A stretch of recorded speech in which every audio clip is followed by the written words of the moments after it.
29వ తేదీ మార్చి 2025 సంవత్సరంలో రాత్రికి శనైశ్చరుడు ఎప్పుడైతే మీనరాశిలోకి ప్రవేశిస్తాడో అప్పుడు అక్కడ రాహు కానీ నెప్ట్యూన్ కానీ ఈ శనైశ్చరుడు కానీ ఈ ముగ్గురు కూడా ఉండేటువంటి పరిస్థితి.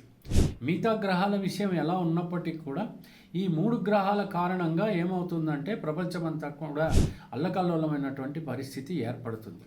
కానీ అనేక రకాలుగా జ్యోతిష్యులు దీన్ని ఎలా చెప్తున్నారు అని అంటే, ఫలానా రాశి వారికి ఇలా జరుగుతుంది, ఫలానా రాశి వారికి ఇలా జరుగుతుంది, కొంతమంది చచ్చిపోతారు, కొంతమంది పుట్టుతారు, కొంతమంది అఘోరమైనటువంటి పరిస్థితుల్లోకి వెళ్ళిపోతారు, ఇలాగ అనేక రకాలుగా చెప్తున్నారు. కానీ ఒక్క విషయం బాగా గుర్తుపెట్టుకోండి, ఈ యొక్క ఇదివరలో ఎప్పుడు కూడా ఇలా జరగలేదంటే పంచగ్రహ కూటమి కానీ షష్టగ్రహ కూటమి కానీ అనేక రకాలుగా ఎన్నో మార్లు మనం చూసాం.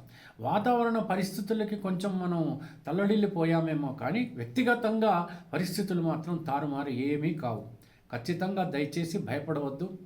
అనేక రకాలైనటువంటి భయాలు పెట్టినటువంటి పక్షంలో మీరు మాత్రం ధైర్యంగా ఉండవలసిందే.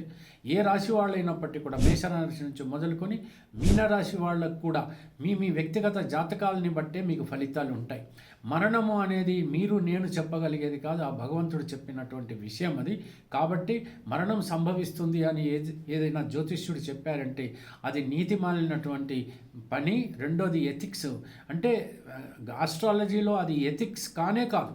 ఎట్టి పరిస్థితుల్లో మరణం గురించి ఎప్పుడు ఒక డాక్టర్ కానీ ఒక జ్యోతిష్యుడు కానీ ఎవ్వరూ కూడా చెప్పకూడదు. కాబట్టి దయచేసి అవన్నీ కూడా మీరు పట్టించుకోవద్దు.